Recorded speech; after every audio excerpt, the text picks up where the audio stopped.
Hello, ladies and gentlemen. Welcome to the continuation of our discussion, of our conversation with Alan.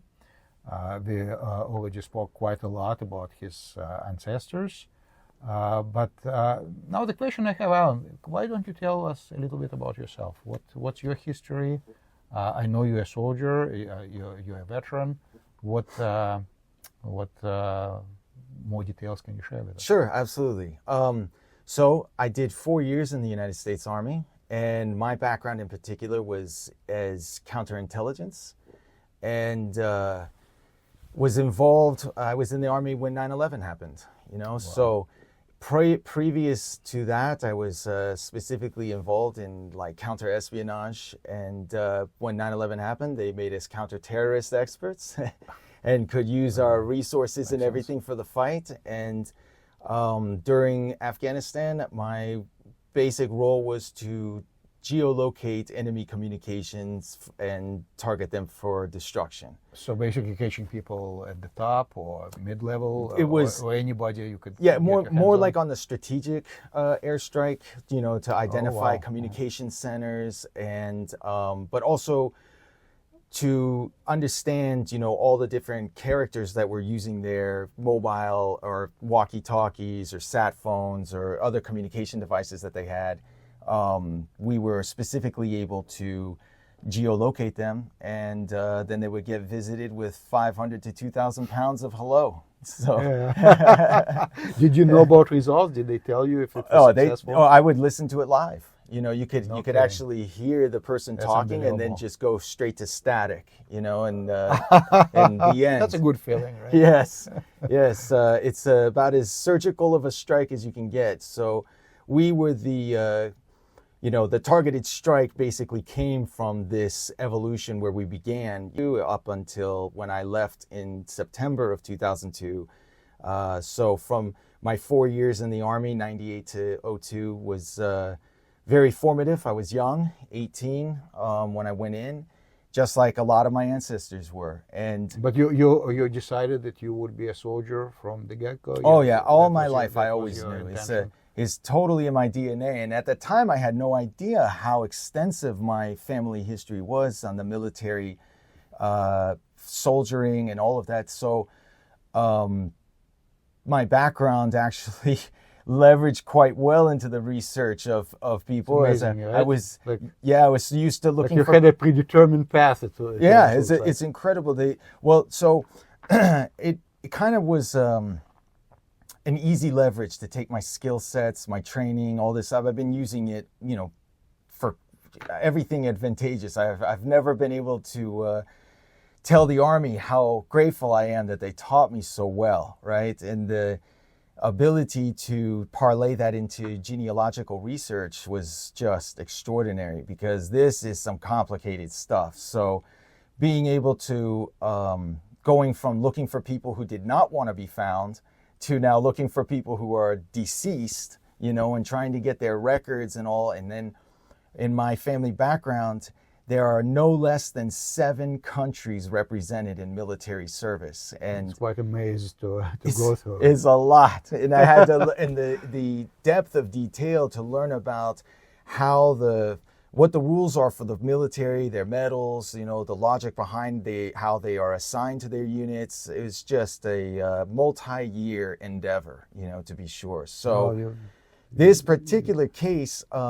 What really motivated me to get into the military genealogy was the fact that I knew so little about my family's actual history, only up to World War I, and it was very sparing in details, no real knowledge about them. And I only knew about 7 soldiers, okay? So then I became number 8.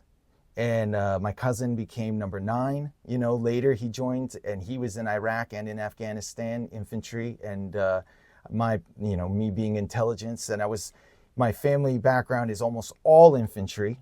Going way back. So we're talking about a total of 37 soldiers that I have now proven that are in my family line. I am a direct descendant of 33 of them, and if I don't, sorry for interrupting, but there's an important thing here. that you mentioned once. Mm-hmm.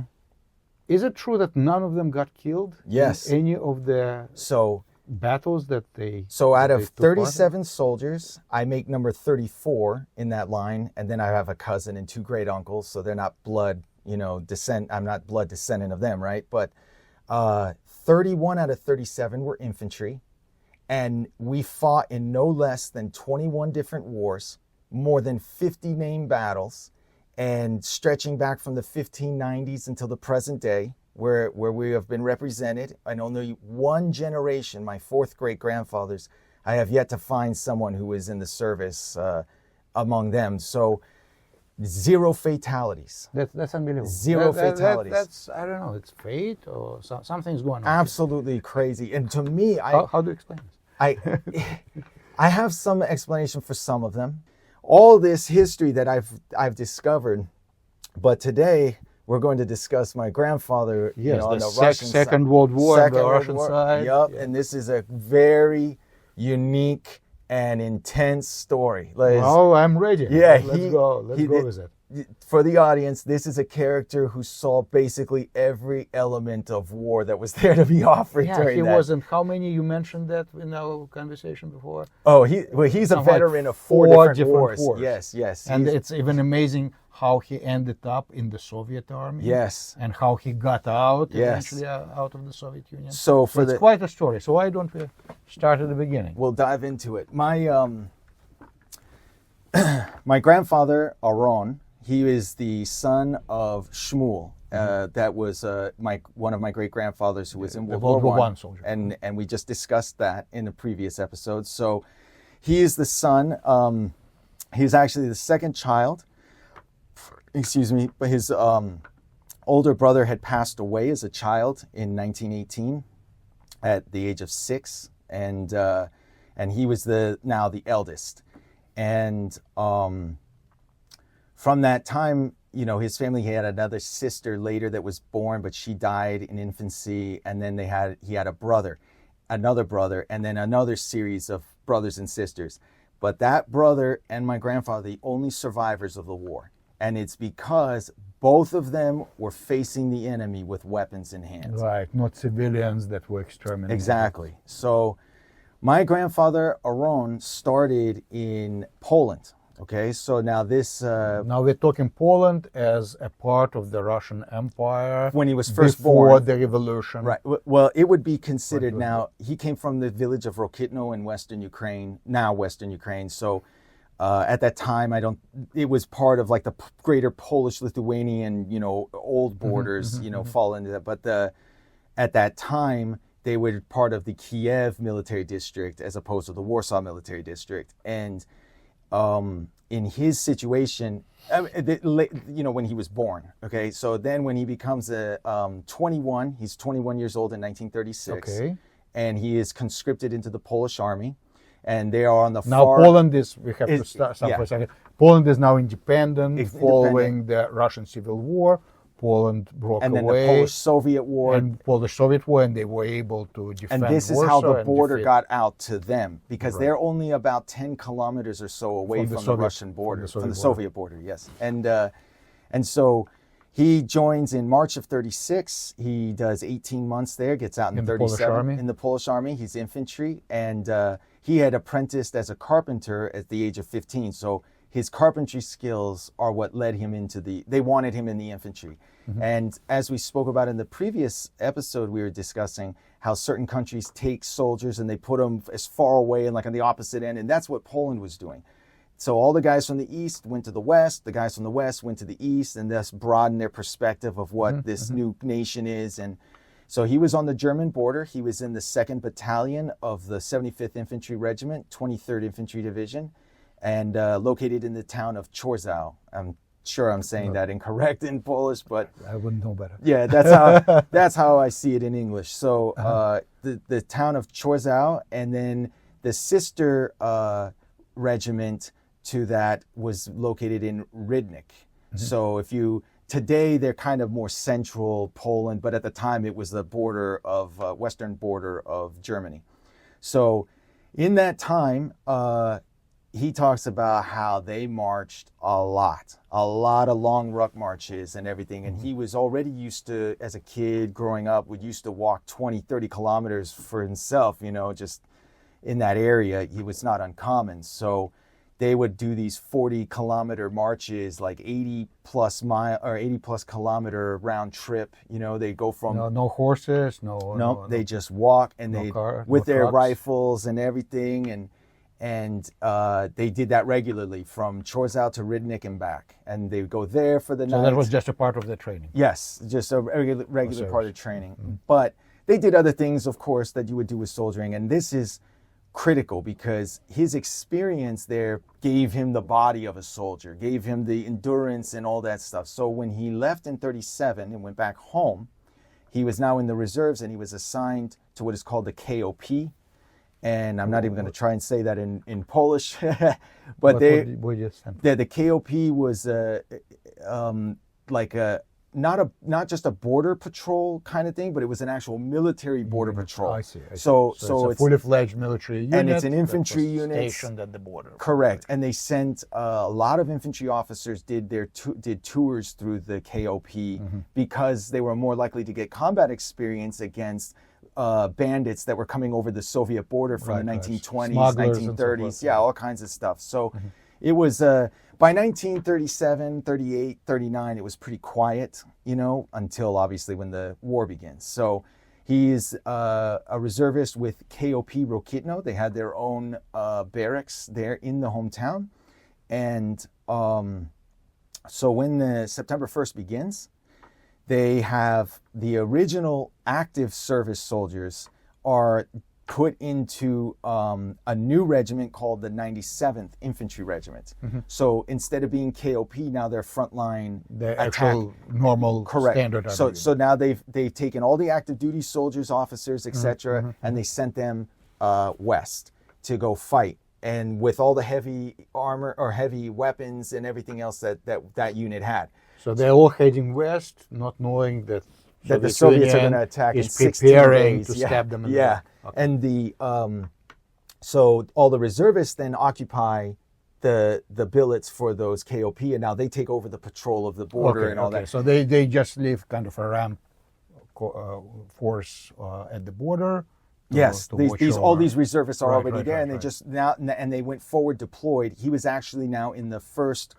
What is called the first Oski company. So he's in first company of the KOP Rokitno, which was part of the KOP Sarny regiment. So they did have a military kind of organization, but a little bit different roles than what you would expect. Okay. So when 17 September comes around and the Soviets attack, so again, it's from September the 1st to September the 17th. Is quiet. And it's really amazing that when you look back at the events and how they were perceived at that time, it's nothing like they teach in history books, because of course, and I'm not making excuses for anybody, and of course we know what Nazi Germany was, and nobody questions that. But think about perfidy, the Soviet role in this. And Soviets were never as vilified for doing what they were doing. They kind of rehabilitated their terrible reputation after what they did there, right? But when you look at the beginning of Second World War, Soviet Union was just as much of an aggressor as Nazi Germany. And because of what they did later, they tried to attack Finland in the Winter War. You know, it was successful in Poland. Well, Finland's a walkover, right? Absolutely. And you know, it came very close to Western allies, French and British, to sending a military force against the Soviets. And the only thing, as you probably know, that prevented that was German attack on Norway. They got occupied elsewhere. Yeah. But if not for that, it was very likely that they could have intervened. Great Britain and France would be fighting the Soviets on the side of Finns. Well, this is very interesting about this because when the Soviets invade Poland, they did it very haphazardly. It was very mucked up, you know, in many ways. That's probably why. why the Germans grandpa survived even. Yeah, so then they did exactly the same bad thing. Had messed up their campaign against Finland, showed they were incompetent in logistics and movements and all. And this is what reinforced in Hitler's mind that just kick in the front door and the whole rotten structure comes out. So it's a from this point. So in September 17, he's fighting against elements of the 60th Rifle Division and the 19th Border Troops, NKVD. So they were ferociously attacked. This is so interesting that you mentioned that there were NKVD border troops. And border troops are supposedly for nothing else than protecting your border from the invasion. Yes. And isn't this absolutely crazy? And Alan, I can tell you, they had those plans in the making for a long, long time. Oh, I have no doubt. They never, even after Trotsky, after the defeat of the invasion of Poland in 1920, they never really let go of those plans. They had always wanted to reconstitute the fullness of the old empire. And then some, whoever's coming along, they'll add you could argue that, I already mentioned that in at least one of our episodes, but Stalin was bitterly disappointed with the outcome of what Soviets called Great Patriotic War, because the initial plans were, before the war even started, to occupy, if not all of Western Europe, well, a significant chunk of it, not just parts of Central Europe. No doubt. That was what Dzerzhinsky and Trotsky and those guys had a goal of, Sovietizing the world. When we get to the discussion of specifics of the medals, I'll show you one very peculiar badge that I just thought of. Yeah. That kind of demonstrates that. So if you want to see history through the eyes of the falleristics, of the medal collecting, it will show that they had those plans 10 years ahead of 1939. Yeah. And the badge actually telegraphs that. They were, Yep. They usually were pretty circumspect. They wouldn't advertise their intentions. Yeah. But you could see it in the medal that this is exactly what they were planning to do, and this is exactly what they did. Okay, so I'm sorry for interrupting. This is what the audience wants to hear, right? The fill in the blanks. But there's a little medal that shows just what they were up to. Absolutely. So they get artillery. Okay, so when the first strike is artillery. Okay. And this is called the battle for the watchtowers. Okay, this is what, if anybody's interested in reading about it. So there are a series of watchtowers in each zone, and each KOP regiment is responsible for their area with each battalion on a sector. Okay, and so the watchtower that they were in, he talks about how they had shallow trenches because they didn't have a lot of time to prepare all these other things. But they had some shallow trenches, and they immediately start getting artillery. So they were totally unprepared. Yeah, there was not an inkling of a possibility that Soviets would attack. They are outnumbered anywhere from 15 to 20 to 1 in some cases. Like it's the odds are not even. They're so comical, right? Yeah. So they got attacked. The first company bore the brunt of the most ferocious of the attacks, and the company commander, he orders a retreat into the forest. There's a nearby forest, some woods, and he got separated from his group. And because it was nighttime, we're talking about middle of the night, the soldiers are he says the explosions are going off all over the place, and he basically spent his whole night trying to find big trees to hide behind, and got separated from his group. And that following morning, he emerged from the woods on the opposite side completely alone. And he happened to be on a kind of hill or rise, and he noticed a column of BT-7s tanks that were light tanks. Light tanks, not very fast. That's also important, that were headed towards it. So he ran in the opposite direction down the road, and he came to a village that had the bridge blown out. Apparently his unit was there in that town, in the little village, and he was able to get across the water somehow. He doesn't say how, and he's not known for swimming, so I don't know how he got across, but he did. But mainly probably crawling across the pieces debris, of the right? bridge, yeah. And when he got into the village, he said it was completely empty, and yet one person was outside on the street, and it was one of his cousins. That happened to be. What are the chances of that? This is what I'm talking about. These stories are going to pop up all over. And one of his That's cousins, spooky. yes, and his cousin beckoned him and said, come to the house and we'll hide you. You don't need to die for this fight. And he said, no way. I have a duty to the military and to my responsibilities, and you need to go home and be safe. And I think his cousin was maybe a teenager. I think he said maybe like 16 or something. And he said, just when he said that, 2 Polish soldiers came around the corner from another street, and he recognized them as from his unit. So now he knew his unit is there, right? And so his cousin, he said that's the last time he ever saw him. You know, they hugged. He went back to his house, and he goes to his regiment, and he warns them about the BT-7s. Now the commander immediately orders another retreat to get to Sarny, and they do a forced march. Okay, and it was about, I want to say maybe 40 kilometers or something close to that, where it took them in one day. 40 kilometers in one march. One march to get to Sarny, because Sarny was their fortified area. It had the arms depot and everything. And so they get into this village. Now, think about this. Not many people can just get up and walk 40 kilometers. That's always something. With equipment, like with everything, yes. And you've already been awake all night. Getting artillery and all this other crazy stuff. So there's no sleeping, no resting, no food. You're just moving. There's no time to eat. And they get there, they're exhausted. They're just giving them every weapon they have. They say all the soldiers take as many rounds, as many weapons as you could possibly fit onto you, and grenades and everything they've got, right? So they then get orders to march south and try to relieve the city of Lvov, which is under German siege by this point in the campaign. Soviet siege. No, Germans. The Germans got as far as Lvov? First. That's I'll tell you, the first Gebergs mountain division, or however you call it, the first mountain division for the Germans, they were one of the units that was assaulting that city. And I know that because I did research for a soldier who was in that particular division for a family that I helped them, unravel their historical story. And he's got a huge story also. It's like our 2 grandfathers were at this same battle, almost like, I think the Germans were on the west and southern side, and then the Russians came in on the east, and the Germans had to give up the siege for the Russians, okay?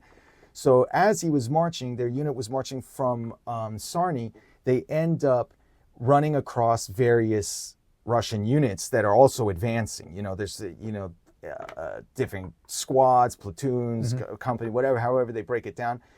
And they get into a skirmish with them and, basically kill a lot of them. They ran off the Soviets. So they continued their march and got into a second skirmish, and it was a much bigger skirmish. This must have been maybe 2 companies or something that they ran into. And their strength, was again how many people? For the Poles was one company. One company. Yeah, so this is just one company. And they had now been broken apart, like the battalion, to send them in all different ways, because they're getting calls everywhere for reinforcements, right? And the fight that they had, he describes it as a mob. They're fighting a mob. They fight like infantry, they like know trained the tactics, infantrymen, they know what they to do. assault and do everything right. But the Soviets are fighting as a mob, and so a slave army. Yeah. It's just guys everywhere, and you just aim and fire, and they're dropping and all this stuff. So they run away. They defeated them. Okay, so they had like one day of skirmish, another day of skirmish, and then the commander says, we're never going to get to Lvov. We're never going to be able to rescue them, okay? There's just way too many soldiers, and he knew it was suicidal, so he turned them around. And now by this point, this is maybe, I think by this time is maybe the 24th or something of September, so we're talking about a week now. And they come to a village where it's the middle of the night, and I think it may have been even the 23rd, something like that. And there's a fight that breaks out. So there's one well that they all stop to get water. And at this point, they had a medic, okay? And he was also Jewish. And he was not used to all this marching. And he was like worn out, like completely worn out. So they took the medical bag off of him and gave it to my grandfather. So now he has to carry that plus all the weapons and everything he's carrying on top of that. And he describes it as no big deal. I'm used to all of this. You know, like he has such a positive attitude, you know, in the midst of all this combat. He's, you know, very incredible. So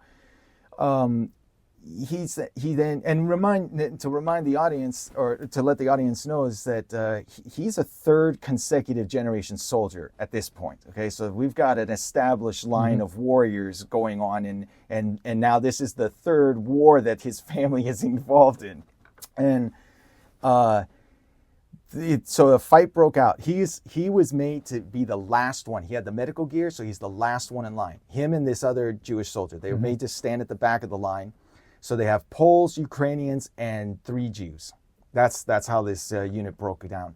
And when the Poles and Ukrainians, you drink at one, you get the well water, and then you move to the other end of the village, you know, to clear out the area.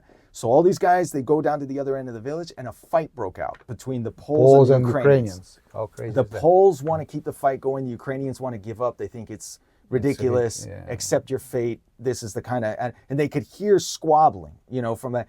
And he's like, I didn't pay attention because I was so thirsty that, you know, he was the last one. Yeah, all he could think of was the water, right? And he said he drank, in one drinking, he drank the whole bucket. That's how thirsty he was. And then he got a second bucket because he says, I was the last one there, so who cares if I take a second water, right? Then he and the other guy walk, and one other soldier, there are 3 of them, they walk to where the guys are, and there's nobody there. They left without them. They left without them. And it was what a gem. Yeah, okay. Totally dark out. Nobody knows. They said, I don't even know which direction to try to go to. Imagine to the find feeling them. Like, what are you gonna do? You're gonna run. Where are you gonna find them? So what he did, they said, okay, there has to be a Jew in this village. Let's go find him. And so they found one. It's a very small village. You know, he said it only had one well. That's how small it was. And they found one Jewish person based on the little thing they put on the front of their door. Mezuzah. Yeah, mezuzah. And he saw them and he said, okay, come on in. And he explained the situation. Our unit left without us. He said, can you hide us? You know, because the Soviets are going to come. We're not going to fight them by ourselves, you know. So he said, okay, yeah, they traded their clothes, their uniforms, their weapons. They just handed them over. And the guy said, okay, I'll hide you guys, and put them in their barn. And they were there for 3 days. And then he came to them and he fed them and stuff. And then he came and said the Soviets have moved on, like they're completely out of the area. So they were racing to get to the line where the Germans were also racing, because in theory they were thinking, Hitler and Stalin, whoever gets the furthest in, the other side won't make them go back, even though they both all kind of retreated back to the agreed upon demarcation line, right? But that was the mindset. It's rush, get as far. So they were not thorough in clearing villages and other places like that. So in his case, he ends up catching a ride from someone else, and had a truck in that village, and took them up to Sarny. And he then walked on the railroad from Sarny to Rokitno. There's a direct rail line that will take him. And his father had now, you know, at this stage in life, had his own bakery in the center of the town, and it was right next to the rail line. So all he had to do was walk the 40 plus kilometers to get home, and that's what he did. And so that ended his time with the Polish army, because then they surrendered. Yeah, what an escape, though. Yeah, because he could have easily ended up with under the Germans, and that then you know what. Well, I'll tell you. Yeah, well, I'll tell you what would happen if he had been caught by the Soviets. Okay, or sent into interior of the Soviet Union. And in the Soviets then have a little sham election to annex the areas, and they stuff the ballots and they make it sound like 100% of the people almost want to join it. This is part of the plan, you know. You conquer and then you annex and so they were hunting all the Polish soldiers who had killed Soviet soldiers when they invaded, and executing them. And some of the soldiers who had been in his unit were rounded up and shot. You know, that part I didn't know. They actually went as far as they hunt them down for fighting against them. Okay. Yeah, and I cannot say. Like what are soldiers supposed to do? Yeah, I can't say if it was universally applied, but he mentioned that this was happening in his area, and it was very dangerous. But he was just a private, etc. So maybe he has nothing to worry about. But So we advance in time, 1940, they're now Sovietized, and now they're part of Ukraine. So now they're considered Ukrainian Jews within that Russia, Soviet. The Soviets were supposedly very nice in the first months to civilian population. Yeah, they wanted to make them feel right, warm. And then the arrests started. But you know why? Yes, Mass okay. But deportations. I'll tell you why they're nice, because they want you to volunteer information, and you. Oh, absolutely. And that so was when you're nice, probably part then you of can it answer too. questions, and they might ask you things like, "So who is the local commander, etc." Now they have names and can verify, and then they go and hunt They you didn't down. want any trouble, Right. Initially. But when the arrests start, then it brings immediate fear, because they all, remember the Holodomor famine, the Holodomor famine. They were very aware of it. It was only 10 kilometers away from them on the other side of the border. They knew the catastrophes were happening, and they had a lot of fear. It was not unjustified. And so on the 5th of May, 1941, he is now forcibly conscripted into the Soviet Army. And so is his brother. He has that younger brother of his, and I can't remember the age gap, but it may have been about 10 years or something, or 8-year difference between the two of them. But so he is then assigned to the 52nd Sapper Battalion, which is part of the 45th Rifle Division.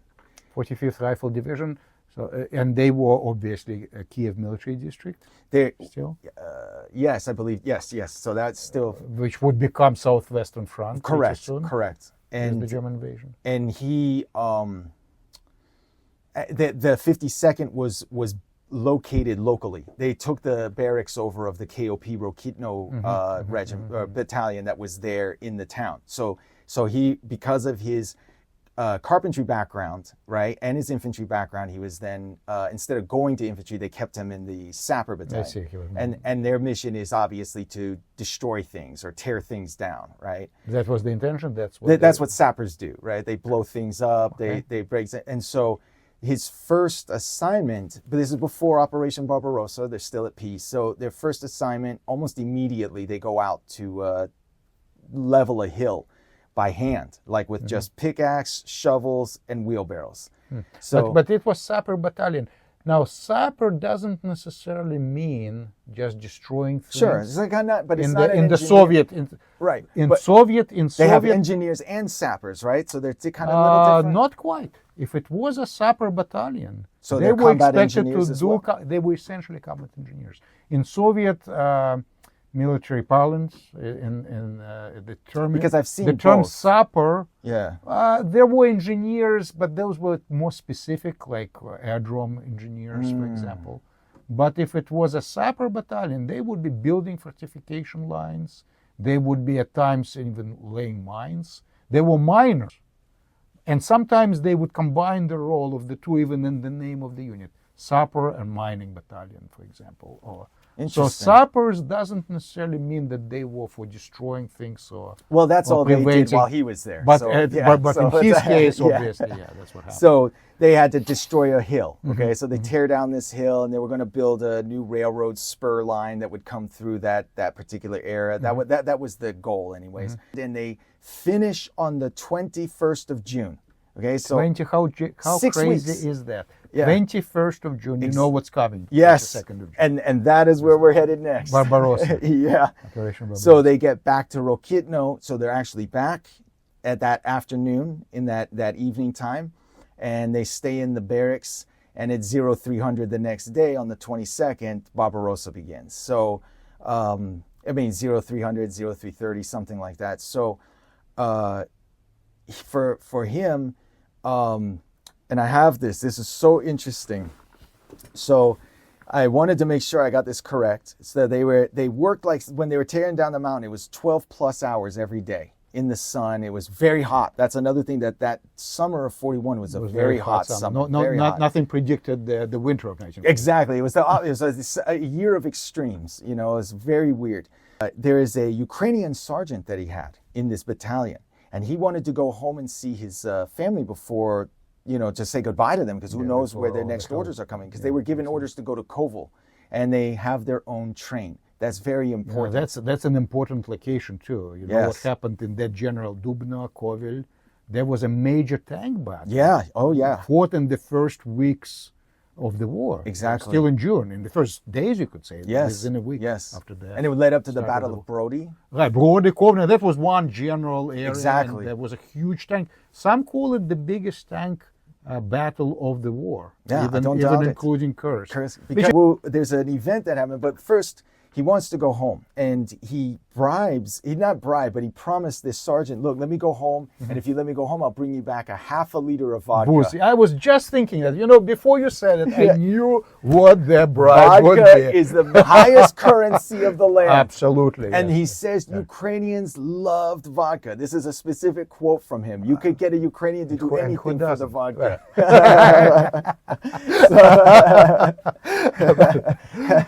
I'm not saying that's the same for the modern Ukrainian, but in that era, he said, you give a Ukrainian vodka, he will do what you want. So that was his comment. But I just want to point out, he never had issues with anyone. And his little village of Rokitno, he made it a point to say that before the war, everyone got along with each other. There was never any anti-Semitism. Never animosity between None. Poles, They had no Ukrainians. fighting. Nobody said bad things amazing. to each other. They all got along. Like a typical American town, you just walk around and nobody's going to bother you. And very rare, very rare. I've talked to a number of Polish experts about this, and they said like that area, they were kind of on their own. It wasn't like the intellectuals and all these other people who were trying to rally like Polish nationalism and all this, where they were never making their way out to those areas because they were too bumpkin or something. So he is now. He gets home, okay, and he just needs to say goodbye to everyone is really what he wants. And he didn't know it was the final goodbye. No, nobody can imagine what's about to happen. Just like with the World War I, nobody knows it's going to be as horrible as it is, right? But they know that Hitler is bad and the Nazis are bad. And what's unique is that when he gets home, his family were not particularly religious Jews that would go to a synagogue regularly. Instead, they had a family friend who was a rabbi, and he would come and visit them, and he was from Belarus. And so whenever he came back and forth, they would let him stay at his place, and he would do some things with them, and he happened to be he there. happened to be there. And that was very important because he said, come outside, meet me outside after you say goodbye to everyone, and he spent some time goodbye to everybody, and then he went outside to meet him, and they said, listen, I want to tell you, you need to know that you're going to survive this war, but it's going to be the hardest war and the most difficult, I can't remember the word, but basically it will be so stressful on you, you'll feel like you need to die. It is going to be that hard, but you're going to live, and you need to remember that because you need to keep that in your mind, to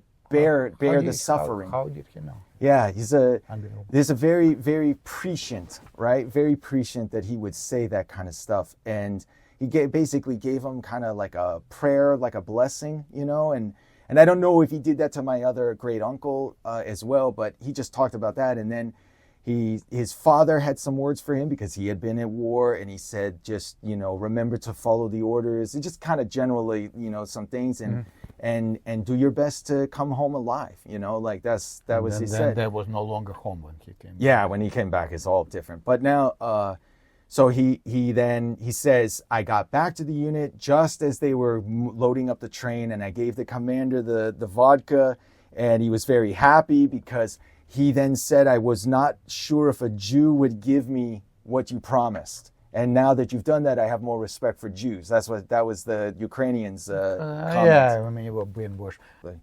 So interesting that he had those comments. But now we get back to the battle, right? So, okay, let's get to the main point. they get to Kovel, and the battle that you were talking about these tank battles, they come to an end, and it's a catastrophe for the Soviets. They lose, and it's a general kind of withdrawal. Okay, it's not a retreat yet.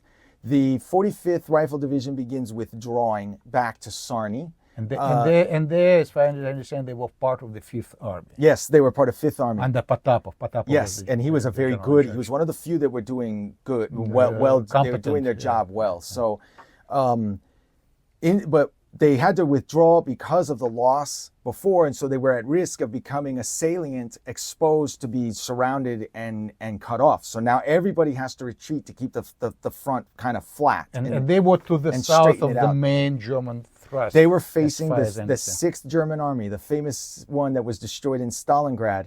The 6th German Army does not have heavy armor. It's mostly infantry and some Exactly. Yeah. some light vehicles. So all the tanks went to the north of them. They were part of the central, and the ones that were in the southern front were south of what we're talking about because Oh, okay. So they were to the north of them. yes, Okay. now this is important because the rail line from Kovel to Korestin is a narrow gauge. Is a narrow gauge rail line. Well, that's dangerous because that's what Germans were using. Yes, so some rolling stock from Europe could be used on that rail line. Okay, so they wanted to capture the rail line without destroying it, which is why they were using infantry and a lot of other.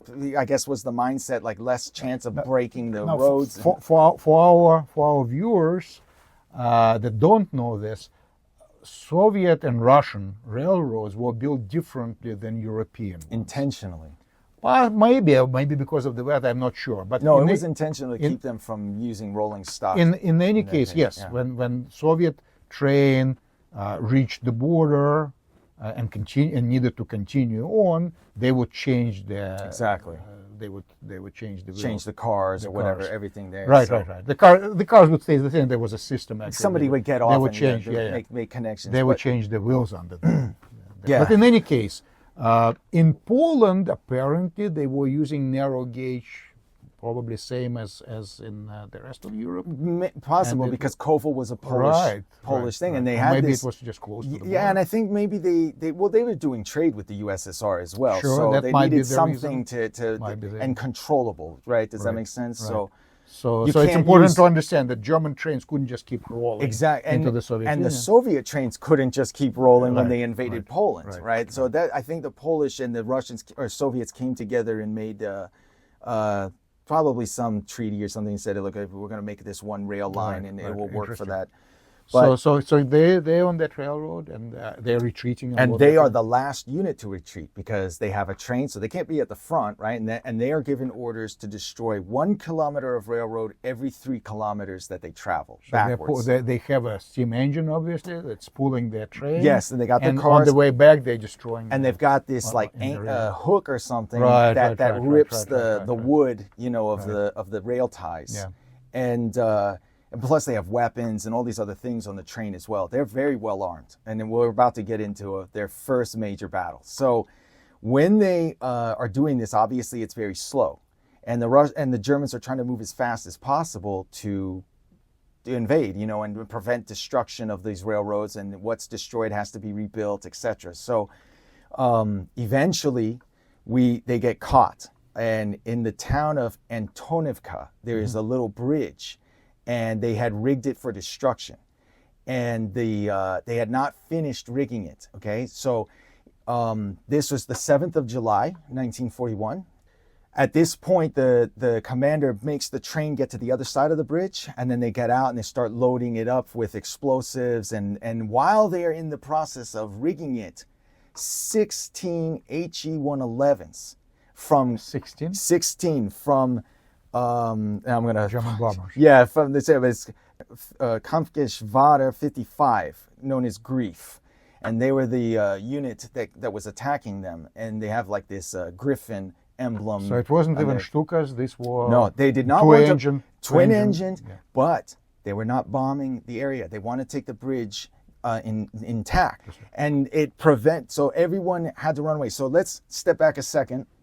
My grandfather, Aaron, he's sent by the commander. He's a very fast man. He's a fast marcher, fast runner. He's an amazing soldier.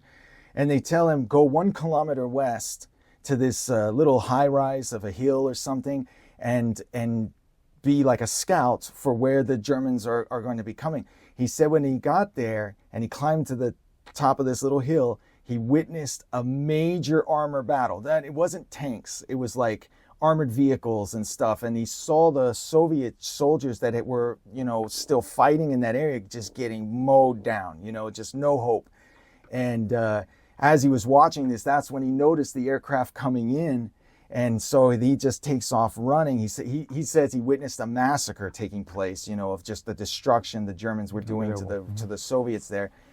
And he's sprinting, and by the time he gets to the bridge, they're under attack. You know, they're being shot at machines, so he's got to run exposed across the bridge to get to the other side, and the commander and everyone are hiding behind trees, and they said they have to hug these trees and then rotate around the tree, you know, in order to hide from the bullets. And that's and they're circling. So you've got 16 aircraft in a circle, and they're firing from every direction. And he was wounded in his left hand from shrapnel or something. It actually had pierced his hand all the way through. So it was a through and through wound. And he grabbed a handkerchief and he, you know, wrapped it up and to do that. But eventually they leave. And I found the lead element that attacked them. These armored cars. Yeah, with like a machine gun or something up at the top, an MG34 on the top. Yeah, something. It had wheels, I think. And the armored vehicles didn't show up first. It was first infantry guys, like on foot with like motorcycles and maybe a truck or something. And the aircraft left because, you know, you don't want to shoot your other people as well. And as soon as the aircraft left, it was almost simultaneously, if it's the way he describes it. Like they come pouring out of the woods to get back to finishing their job. Very well coordinated. But the Germans are arriving, exactly, and the Germans are arriving at the same time. So a major fight takes place. The Germans were on the bridge, the Soviets on the bridge, you know, fighting each other. They kill the Germans. My grandfather, even with his wounded hand, he is ordered to go under the bridge and finish the wiring. So now they're shooting at him while he's wiring this bridge up, and he's not hit. He says, I don't know how I was not hit. And then they evacuate off the bridge. And after they pull off, he completes the task. And he under the bridge to get back to the other side. With a wounded hand, you know. Now, of course, he wasn't putting all that weight. I think, you know, you could crouch under there. But he gets to the other side. And the Germans now come running onto the bridge and try to cut the wires under it, you know, as they're trying to get under there and still shooting all over the place. And the train is about, I would say maybe a quarter mile to a half a mile down the tracks. And the HE-111s never shot it up or anything. Very interesting that they never attacked concentrated on the immediate area and didn't consider the trade. And maybe it would be helpful if they captured it or something, you know, they were thinking. So they're retreating off of it, and the Germans are running onto it, and they blow it up with the guys on it and everything. With the Germans on the bridge. So they got quite a... Oh, yeah. It was he said the explosion was so loud that all the shooting stopped. Everybody just quit firing. They were in a state of shock and stunned. You know, you could just imagine the blast wave just hitting everybody around there, you know. And he said it was just quiet for like 20, 30 seconds, and then somebody started shooting, and instantly everybody's shooting again. And this is when and this is what he sets up this chain of people running ammunition back and forth for at least an hour. They were fighting, and then some of these armored vehicles from this group showed up, and they start shooting.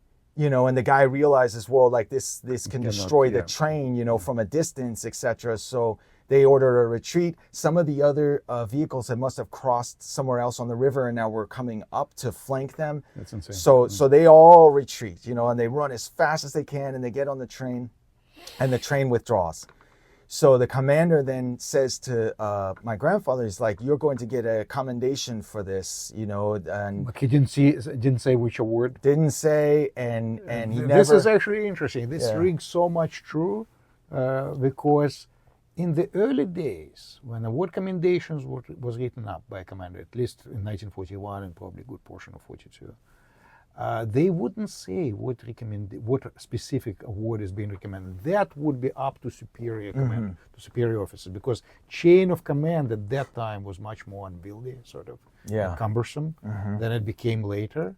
But initially, there would be no recommendation. He would just say, recommended for a state decoration. Yes. And then it would be up to the superiors. That's right. And that's all he knew. That's just why something would come. He didn't ever know Your grandpa didn't ever know what specific award he was. And so he never got it. And I'll tell you why in a minute, but as the story progresses. But they got to Sarny, okay? So now they're back in Sarny again. So, you know, he's going back and forth and back and forth. So in Sarny, there's a hospital, and he goes and gets surgery on his hand, and they stitched up and did whatever they needed to do. So no bone was broken. He was lucky. He was very lucky. It was just right through the meat of the hand. No nerves were damaged. But he always had a little bit of a closed hand. Just it was never straight out. It was just a little bit like that. So he leaves the hospital, and 30 minutes after he left, the Germans attacked the city with an air raid, and they specifically attacked the hospital and blow it to pieces, like completely demolish the hospital that he had just left. His luck. Yeah, it's incredible. And they bombed time after time. And you hear this. They also bombed the rail lines and destroyed the trains, but not his, because his train was on the farthest spur and was therefore not damaged and could easily just move on. And the whole thing, he said, was loaded with trains, in all these other areas, because there were many units. And all got smashed. And now all those soldiers have to go by foot, and they get caught eventually, right? But, who knows what happens to them. But typical of the Soviets, whoever is still mobile, get out of there. They're telling them, get out of there and retreat to Korostan, the fortified line, which is the Stalin line, I believe, is where Korostan is one of those major points in the Stalin line. And it's a major ammo depot kind of town. So they still had some storage facilities there with weapons. Like as you keep going back. Because Stalin line was largely demolished by that time. They took out all the fortifications. It was actually news to me that you just mentioned that there were still stores of weapons. Oh yeah, it's incredible. They never prepared. There was never a Soviet Maginot line. Yeah, because there was never ever thought of. Well, some parts of the Stalin line were used effectively to some extent to delay and. Interesting. So continue. I'm sorry for. Yeah, no problem. The audience wants to hear it. So yeah. So they get there, that the hospital is destroyed. Mm-hmm. They're ordered to go to Korostan, and that's where the rest of the Fifth Army is. Okay, so but now you have to think who is left behind. All these other regiments, they had their trains blown up, and now they've got to march on foot to retreat. What time are we talking about? This is the 8th of July of 1941. So the 7th of July, he's wounded. This is officially noted in one of the award documents that we'll get to, and. This is also the first day of the defense of Kiev in the campaign. It's interesting that by that time, I know they were getting some reinforcements. At least his division was, and initially they had something like 6,000 troops from what I saw. But by the time for the division, yeah, and by the time the defense of Kiev is about to start, they already lost some 2,000. Yes, and so you imagine the loss. That's before the major catastrophe. Yes, that was about to unfold. And I imagine those losses were probably from the infantry regiments that he was watching getting destroyed and all of that stuff, and then probably these units that were stranded in Sarny and had to make it out on foot. And a lot of those guys ended up going into the Pripyat marshes and becoming partisans. Yeah. And this is the beginning of the partisan kind of infrastructure development et cetera, because and all these things came and liberated them later. But so Belarusia was, as you know, the central partisan, the hotbed of partisan. Oh yeah, and that's because the Pripyat marshes are in Ukraine and Belarus. They're both side to side. Yeah. So that is very important. So we got. So he is now in Korostan, and in Korostan they get new orders to defend there are two railroad bridges at Piskivka, I believe is the town, and it's halfway between Korostan and Kiev. Okay. So it's two major bridges. These are steel constructed bridges, very large. And their orders are to rig them for demolition and to defend them. So they do their dugouts and barricades and other things, and they've loaded it up with plenty of explosives. You can go online, you can see these bridges. They're quite large. They still are around today. I think they had to be rebuilt or something later, but I'm not sure, because he wasn't there ultimately in the end. So what ends up happening is the following. There is the Germans, Abwehr, their intelligence, have a group called the Brandenburgers. And part of the Brandenburgers is a Front Reconnaissance Command. They had these saboteurs that were Ukrainians, Ukrainians, and they flew them in Ju-52s. They all fluent in parachuted, Russian, obviously. and yes, and they were parachuting. Their intent was to capture the bridge, and this was around the 20th of July, I believe. Are they wearing Soviet uniforms? I don't know. He never said that, but I imagine they were probably, or maybe even civilian clothes, like heavy-duty civilian kind of attire. Right. Because they were supposed to be saboteurs behind the scenes after they secured the bridge, etc. So my grandfather was on watch that night, and he said I was the only person awake. I don't know why they don't have two people in the U.S. Army. They would generally have two people the on discipline fire in guard. the Soviet Army. Yes, exactly. Leaves much to be desired. I'm glad you can confirm that. I've been there, believe me. Yes, I already know this. Some amazing stuff. Yes, incredible what happened. So, he's a very diligent man. He has a story where the guy on the night watch fell asleep, and the commander beat him for catching him asleep. It was maybe like a couple days before this event, but sometime on the night of the 20th, or give or take a couple days in that, because I don't have the exact date, but he noticed that they were dropping flares. Okay, so there's a lead aircraft before there's a night jump, and you drop flares to indicate the location to begin the drop. And I can't speak to how the Germans did it, but I know that they would have probably dropped the first flare to give the indication to get ready for everyone to jump. And when you get to the next flare, that's when everybody's jumping out, I imagine. Something to this effect. Because he noticed a couple flares, right? And he immediately woke up. He knew what it was? Did you hear the airplanes? No, well, he knew what was happening. He knew that this is a parachute operation about to begin. How did he figure it out? Because you don't do the flares in the air out of an aircraft if you're not trying to mark someone else to come in. He was pretty quick on his. Yes, he was a military aware. Yeah. He had a lot of military awareness, and I don't know why, but he was. Because a random person would see something like this, they wouldn't just know. Shrug. Yeah, they wouldn't know. Yeah. But he knew what a military flare is, and he knew that it was not Russian or not Soviet. Definitely a German flare, and he. And another side story, just before we get to this fight, maybe a day or two before this, there is another Jewish soldier that was in his battalion, and he tried to convince him to defect to the Germans. That's a pretty idiotic idea. Yes. Where people come up with this? But a lot of being unaware about. Well, they don't believe maybe how bad the Germans really are, or Soviet they think they can be as bad as the Soviets. But. He tried to convince them, and my grandfather's words are the following. He says, I told him there's no way I would go to the Germans. I hate them so much, I will rather die than surrender to them. Because he knew they are not. He had known this from the time that he was marching on the western border with Poland and Germany. Right, he was very aware of their anti-Semitic and other propaganda and hatefulness and everything. They were made aware of it. They were constantly given intelligence, that this is really your enemy here and they really hate you, This particular fight, then he wakes everyone up. He rouses everybody. They sprint. He said that everybody is running as fast as they can. There's a clearing. That's why he knows this is the only real clearing in this area where you could drop people, which is where the flares were oriented.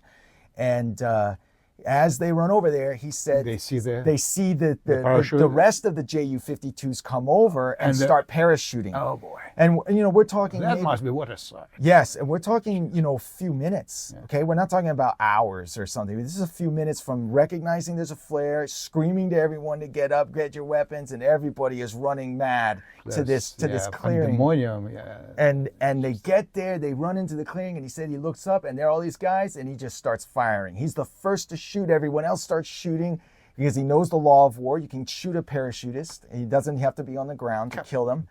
Yeah. And he said they ring the area and they're just firing into the sky. Just shooting. You can see tracers and everyone, and people are holding the parachute risers, and then they just slump. And the head goes down, and that's an indication they're dead. They got him. And so by the time he said anybody who landed on the ground alive immediately surrendered. Surrendered instantly. And he said they took 40 prisoners from That's that. quite a lot. And if you count Brandenburg, those were high-value prisoners. Yes, a very, and Those were I trained imagine some of these people infiltrators. may have even been White Russian descendants, and you're talking Possibly, about very 20-something-year-olds likely, who came very from likely. those things, because they did. Yeah, but recruit that was a heavily serious from them. asset that the Germans lost. On And that. Speaking of Brandenburgers, do you know that there was a Red Star made specifically for them, for Abwehr in general, by the Germans, that was used to impersonate Red Army personnel. Amazing. So they were they went as far as not only having uniforms and everything else, and of course they knew Russian, and they were probably trained in many other ways, but they actually had decorations that mimicked Soviet decorations. They had false documents. They had everything. Right, even Order of the Red Star. Because at that time, don't forget, to be awarded with anything was very, very special. Exactly. Honor. It wasn't like later in the war that many people received decorations. It was few and far between that already had an award in the first days of the war. And it was they were probably counting on people not being asked questions. If he's a decorated Red Army officer, how dare you even ask where he's heading? Or That's, yeah. But that's there are none. By the way, they're pretty rare.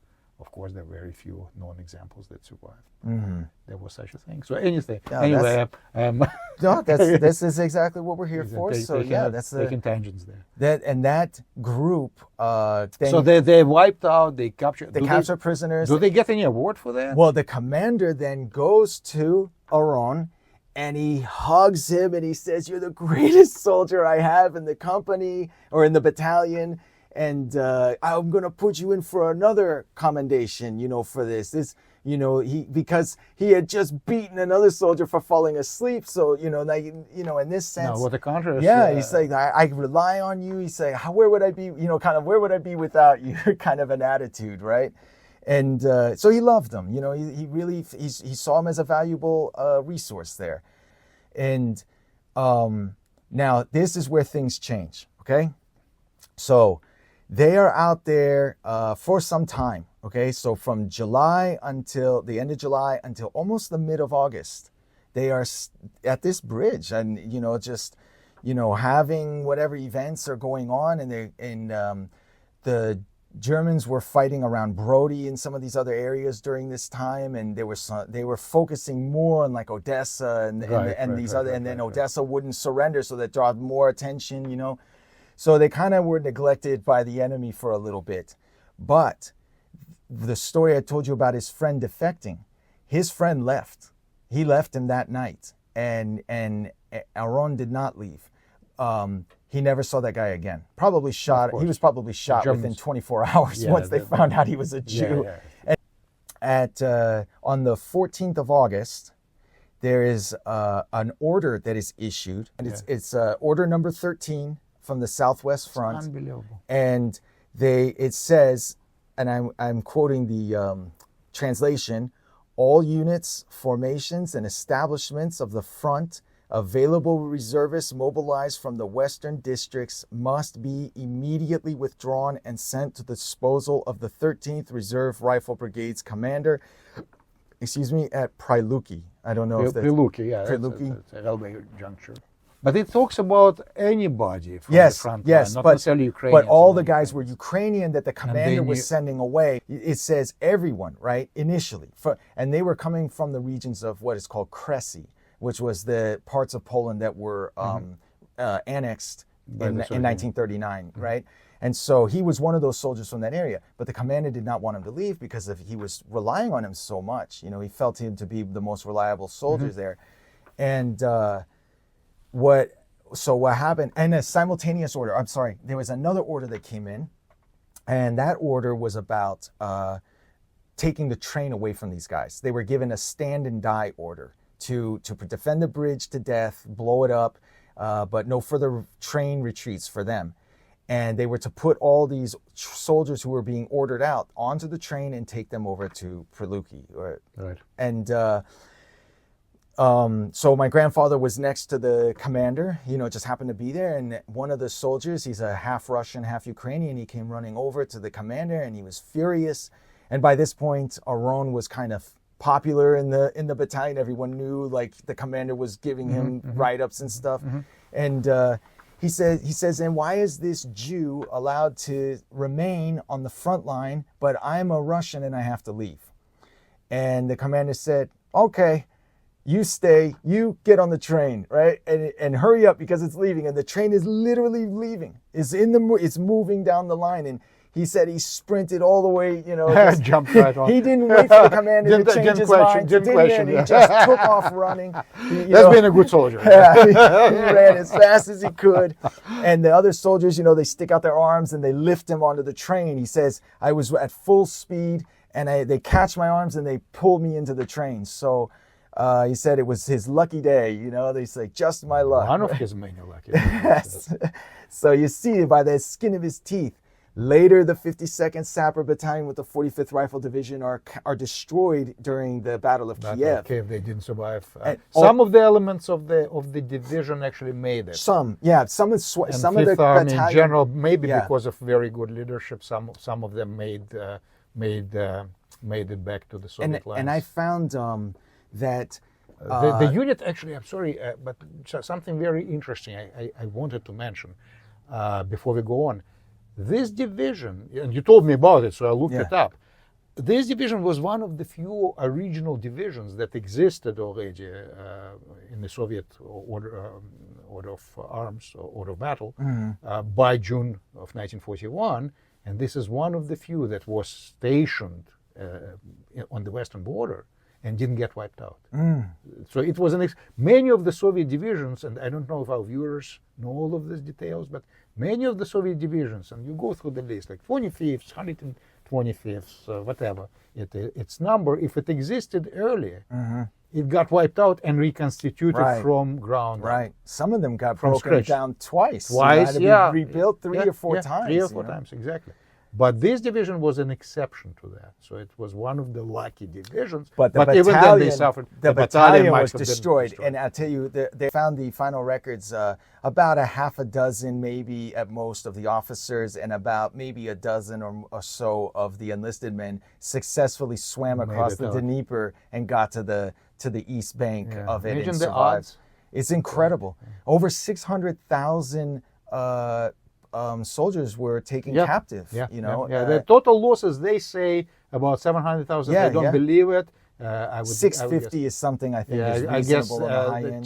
Typical Soviet way of handling it was to try and make those. But you also remember all those POWs from 1941 died in German care by 1942. They lost like 2-3 million POWs because Himmler would even lament that later in the war. Why did we let all this manpower die? And we could have had slaves. The Fifth Army. There was one army just to the south of them, also in the Battle of Kiev, that also got very severely mauled. And you know who was the commander right next to Popov? Vlasov. General Vlasov. Andrei Vlasov, the famous Soviet defector, who later was appointed to command Second Shock Army at Leningrad, Volkhov Front. And they got into a pocket, and he was hiding for several days before he got caught. And then he was the organizer of the Russian so-called Liberation Army that the Germans were using in the last couple of years of the war, a year and a half of the war. Yeah, that's fascinating. But he was the neighbor, so he started cooperating with the Germans. But anyway, sorry. Again, no worries. They ended up. So I'm just saying, it's just incredible fate that he would against these circumstances. Just over and over again. This keeps happening. How? So he ends up with the 13th Reserve Rifle Brigade. So that's his new unit, and they are used as like a labor column to dismantle factories in Kharkov. And to move them west. To move east to Siberia, and he dismantled factory number 75. What factory was it? They built the engines for the T-34. This is kind of important. Yeah, and it's very important. This was one of the few mass-produced engine facilities. So if you lost this factory, it was a catastrophe. They would have had all the machinery and everything could not be just remade, overnight for sure. So it'd take a year or more just to reconstitute the loss of a factory like that. So they dismantle it and they leave about October or so, just before the Germans. The Germans are approaching Kharkov, and so this is maybe end of September, somewhere around that time frame, and it's before they can encircle them. And we know that millions of people were shunted east, and hundreds of thousands of them died in the travel east on the rail cars. Oh, you know, my mother was one of them. I read that as many as 300,000 Russians or Soviet people died just trying to evacuate. Just moving east. Oh. And in his case, he went out to Chelyabinsk. They took him, the whole brigade. They went along with the stuff. He said the train ride was abysmal. I expect nothing less. They get to Chelyabinsk. For the famous Tankograd, yeah, that's complex. That's This is where the factory was rebuilt, so he had to rebuild it, and then he was working in there, and he actually physically was building, like the turret assembly for the T-34. I think was his main job there, and he was there basically from October, November of 41 until the summer of 43. So he spent almost a year and a half or thereabout working in that factory. And according to him, you have 40 degree inside, 40 degrees Celsius indoors, and outdoors in the winter, negative 30, 40. negative 40. Yeah, negative 30, negative 40. And he said, you cannot imagine what a hell that place was. Boy. Minus 40 you don't want to experience. Now, minus 40 is... you're out there for 5 minutes without your cap without your gloves. Yeah, if you were inside, you get frostbite. At 40 degrees Celsius your is a little over 100 degrees. You'll go first. Right, so if you walk out the doors, he said, if you walk out the doors from 100 degree Fahrenheit basically into negative 40, the shocked heat, immediately. the heat evaporates off of your body. You know, it's sucked right out of your bones. You know, and it's bone dry usually. Yeah, and he got very sick. The working environment, it was the atmosphere, the air inside is acrid and acidic. It's just horrible health. And this happened to a lot of people. People died. A lot of people just would work and then just drop dead. You know, from the heart attack. Some kind of weird things, heat strokes. You know, all kinds of stuff. And but 12 plus hours a day. That's every day, 7 days a week. No breaks. Yeah. No breaks. And eventually he's so sick, he thinks he's going to die. And some people told him, look, I know you're really dedicated, but you're allowed to ask for vacations and get health recovery. So go in. And they helped him write up a request to go to the sanitarium for health. And somebody told him about Tashkent in Uzbekistan, yes? And so he said, go there, it's paradise, you'll feel better, etc. True, comparatively speaking. So, compared to Chelyabinsk, yeah. So he took a 10-day train ride. That's how long it took to get there. 10 straight days. And so he is still a soldier. And by this point, he has a yellow wound stripe, and that's the only award so far that he's got because that's what that early fight when he got his he got his hand, but he never got whatever else he should have had. You know, whether that's an Order of a Red Star or some other medal, but those records never officially made it to him in any kind of way. So, you know, he never knew what he should have had. He just knows he was written up twice for commendations, right? And so he's recovering. He gets like a maybe 8-week vacation or something to recover. That's actually unusually nice. Yes. And they must have considered him valuable. He also left a very good impression with his foreman at the factory because he was such a hard worker. You know, that he was like all his life, he was a very hard worker, you know. So, you know, he found a Polish group out there that joined Anders' army. Anders' army was out there, a lot of Poles who had been forcibly moved to Siberia in 1939, 1940. These guys have in Kyrgyzstan, deportations. Yes, and he says something about he ends up maybe in Frunze. I'm sorry, in Frunze is where they were doing Anders' recruitment. And he went there.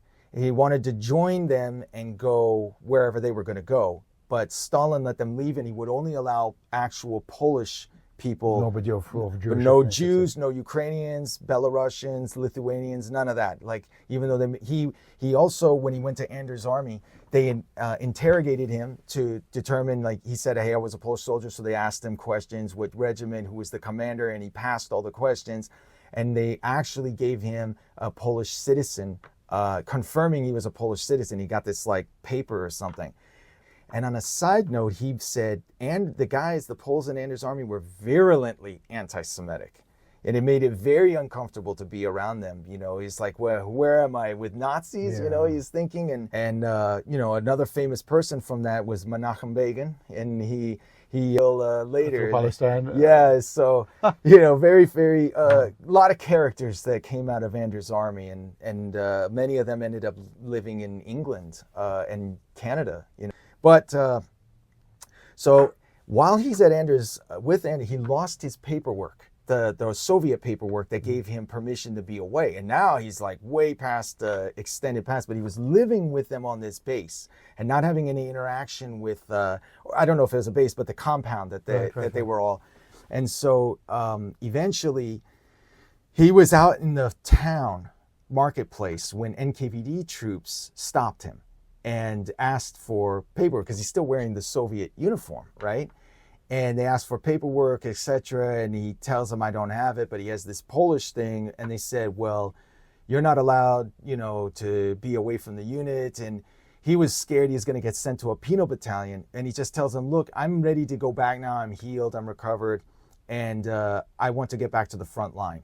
And they were very accommodating. You know, it was just surprising, right? And they sent him to Sverdlovsk, and that was a major training base that they had for soldiers. And he went through further, like, kind of advanced training on machine guns. Okay, so he was I don't know if it's a DP-27 or 28. I see the nomenclature for that weapon frequently, but one or the other. So he was on that weapon. The record player is what they called it. Right, because of with the big circle drum on it, and and it would rotate around as it was firing, right? So he then goes, as this is now 1944, so August of 1944, he is now in Sverdlovsk. So from basically a year, he's now away from the Soviet side of things and was with the Poles, and now he comes back, and they assign him to the 231st Guards Rifle Regiment, which is part of the 75th Guards Rifle Division.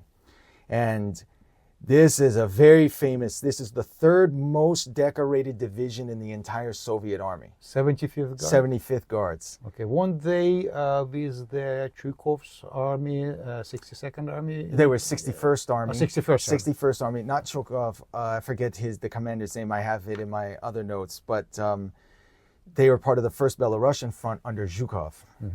So now he's a field marshal at this point, right? And Zhukov, they're assigned in the Warka bridgehead in Poland at this point. Okay, so Operation Bagration has already happened, you know, several months before, and they've pushed all the way to the other side of the Vistula River, and now they have the Warka bridgehead, but they didn't do anything after. And this is the time when the Poles rise up in Warsaw, and the Soviets don't help. That's right. Just let them die. So the Nazis can kill the future people. Second grade betrayal of horrible situation. But he arrives in December of 44. So that's all over with when he gets there. And they have the Battle of Bulge, which is getting fought. Now, for the audience, my other grandfather was in the American Army in the infantry as part of the 84th Infantry Division, 335th Infantry Regiment.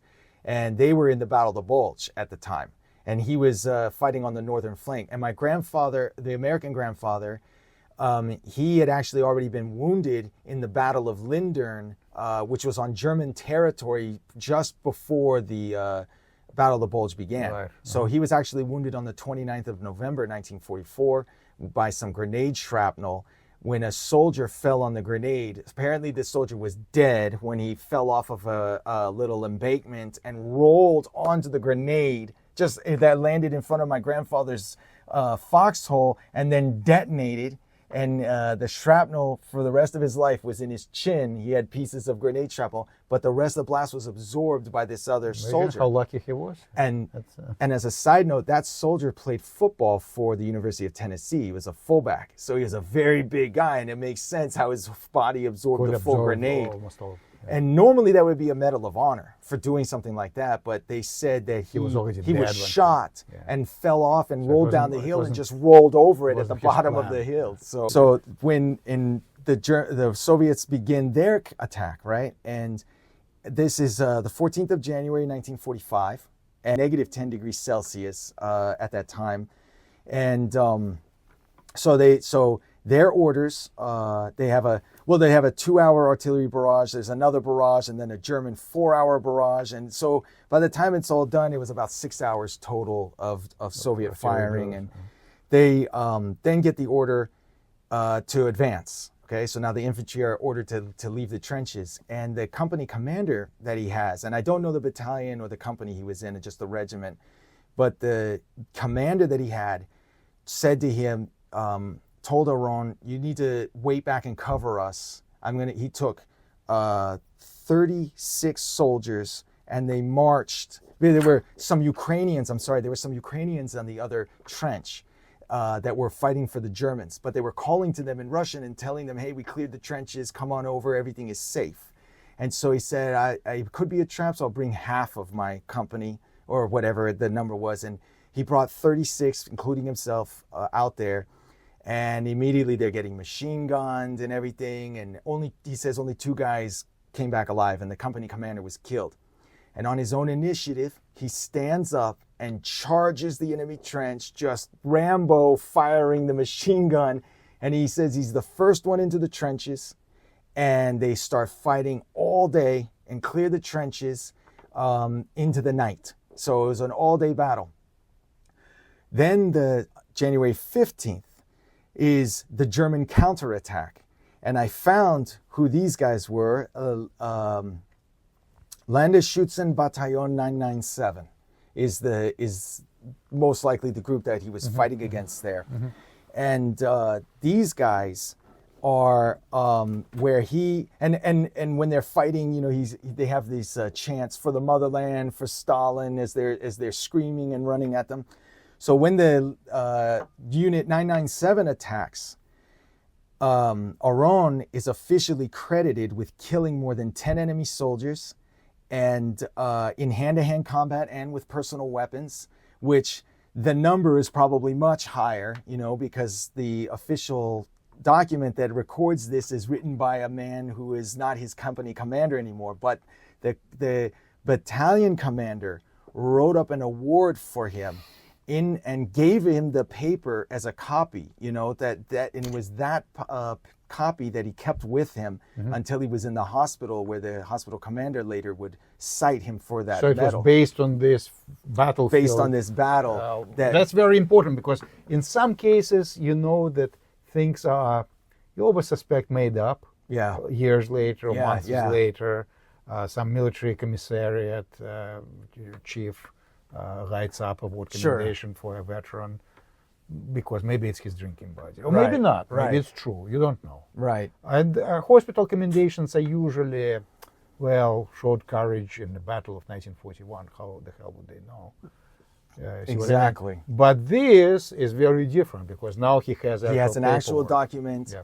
And the battalion commander felt impressed to give it to him. That was another thing, that's kind of like a thank not you. The usual thing. And it was a personally written kind of thank you for being such a great soldier or whatever. It's just amazing. Again, and so in that fight, almost the entire battalion is destroyed.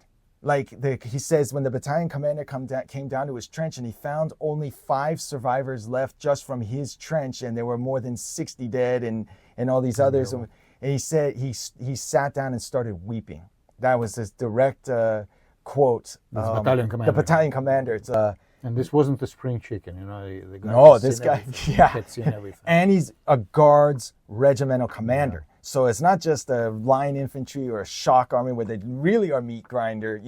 The Guards guys are your best, and they're the ones that will fight you to the last man, So with that, his mission now changes. So now we're in the 15th of January, and he was wounded. He was also wounded in this fight. And he got a red wound stripe for that because it was a light wound. He didn't need a surgery or anything for that. And he was wounded in hand-to-hand combat. Apparently, he was killing guys with bayonets or something, to be that close. So the machine gun and then the bayonets. So at this point, there's another fight. So this is this is the liberation of Warsaw. This is all within that campaign. And he ends up in another fight. The next day, or the 17th, it's either the day, like the last day of the battle perhaps, they catch up with another group of Germans who are trying to retreat from the city, and they kill more than 100 of them in this fight, and again, they prove themselves to be fantastic. They move really hard to catch these guys and kill them. And now at this point, now that the liberation of Warsaw is completed, and now they do the rest of the Oder phase, to the Oder River, he takes on a new role as now the reconnaissance, and he is part of a 2-man recon team, and they eventually push through these areas. And during this recon, probably maybe the 18th or the 19th, somewhere in this time frame, shortly after the battle, he captured 2 German officers single-handedly. You would usually get a significant award. Exactly. That was for 2 officers. I wouldn't be surprised if somebody got a red banner. To capture an officer would be very unusual. And he actually wanted one officer. He had a moment where he felt that he wanted to summarily execute them.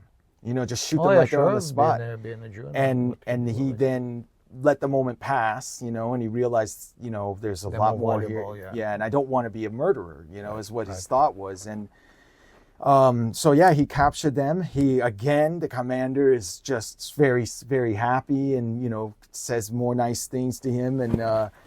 And then, but no award commendation at that point. Well, he doesn't mention award commendation or anything for that, but I'm sure the guy probably may have written something, in that line. But we then advance now to February of 1945, and they have pushed all the way to the town of almost reaching Stargard, which is now a Polish town, but once was a German town.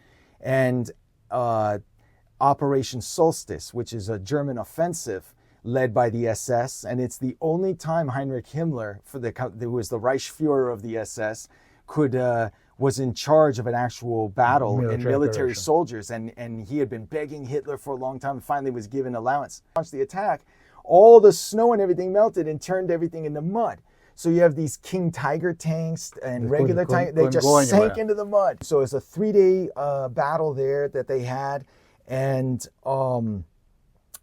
in that fight against the SS, this was a lot. This was like the last of the SS's like good stuff. The last of their soldiers, and you could say that they wasted their best forces on kind of this tangents. Yes, the Germans did. Yes, so they could have been used better, but for the defense of Berlin, they really had nothing left because they wasted their best SS troops in this kind of operation. They still had it. Yeah. So from the 15th of February until the 26th of February, he is running reconnaissance.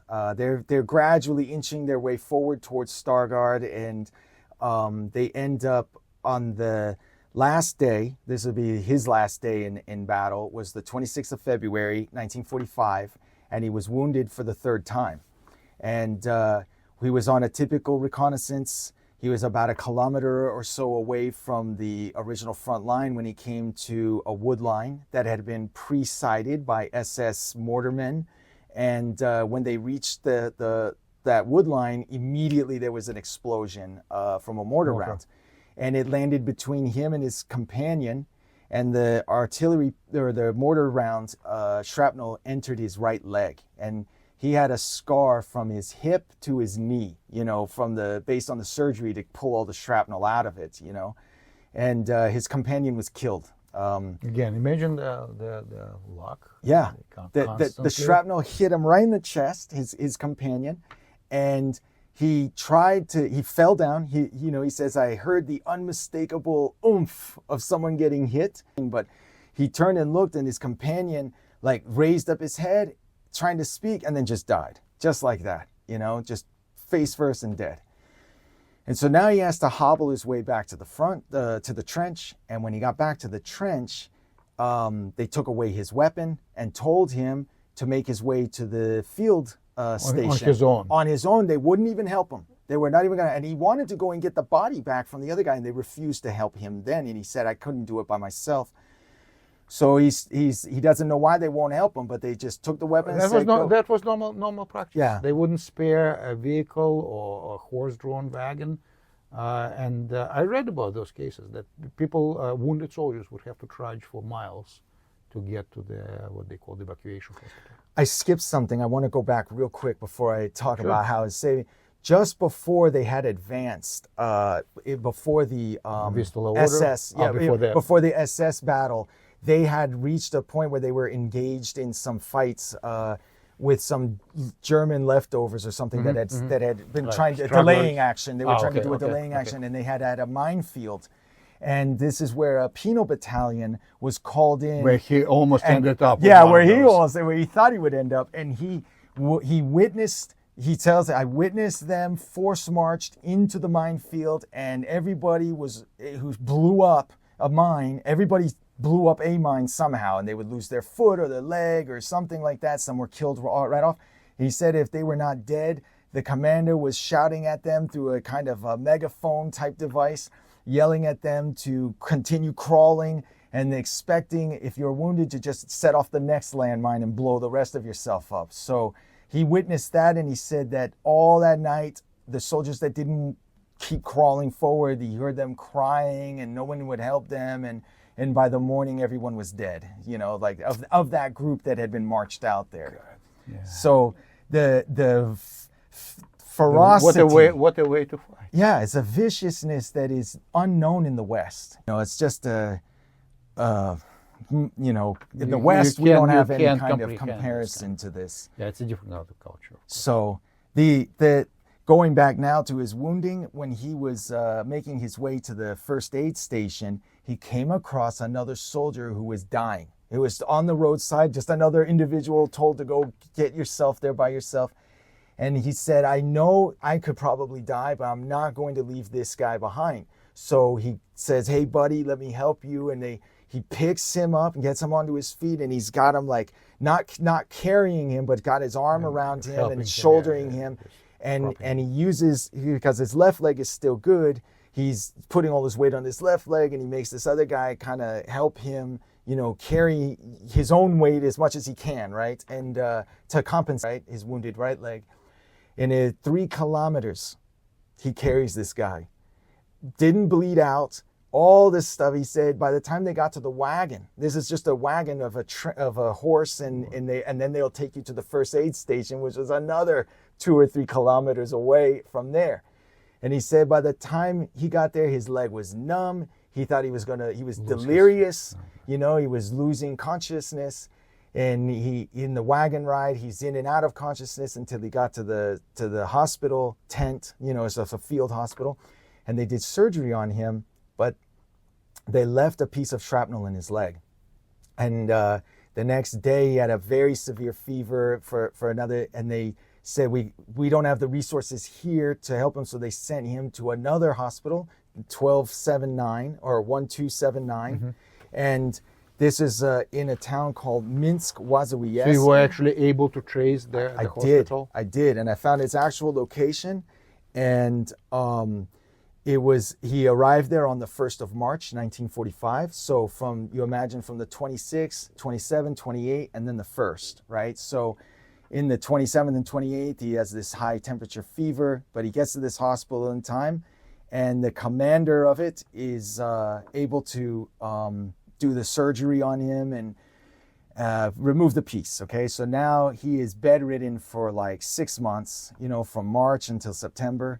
And it was during that time that that same hospital commander was able to get the award document that he was carrying on him. And he took an interest in liking my grandfather. You know, he said he would come and sit down and talk to him and like just learn about his exploits and everything, what he was doing by that point in the war. And at this point, he does not return to his unit. Berlin falls, and you know the war is over on his side, anyways. But the commander sees the thing, and he personally writes it out. And you are the one who found that document for me in the Russian archives. My part was very little in this whole story, as you can imagine. And the war document was so important because my grandfather never ever talked about that battle. Never, not one hint that he had killed all these guys. You know, he talked about the other people he killed, but not this one. No, this was and he only briefly mentions the part about the commander crying.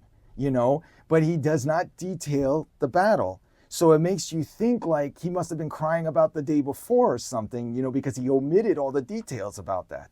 But by having this award document from you, and, you know, if you want to pull it up, maybe the audience would like to hear what it says sure. in the write-up so they know that this is for real. Well, it reads...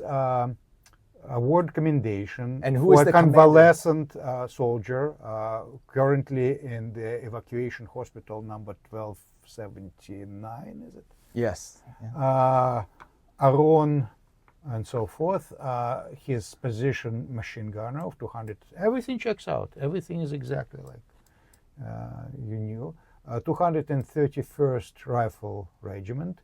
He is recommended for the Medal for Valor. He was born in 1914, not a party member, nationality Jew. You know, that was a part of any record. Yeah, your nationality. Ethnicity. Yeah. Now, your ethnicity may be Jewish in terms of your ancestry, but your language could be Russian, your culture would be Russian or Ukrainian or whatnot, but you would still be considered a Jew. So that would follow you to a grade. Participation in the Patriotic War, other conflicts, participated in the Patriotic War again, it all completely checks out with what you were saying. In 1941 and then again in 1944-45. Any wounds or blast injuries during the Patriotic War? Indeed, 2 times. Once on 7th of July of 1941, exactly like the story you told, near Kovel. Once on 15th of January 1945 at Warsaw. And he second day. That's the second one. But they don't have the third They don't have one. They didn't think of so it. there should also be the 26th of February, right? Sure, so because that would he be wouldn't have been in a hospital for a year. Yeah. Or close. Or half a year.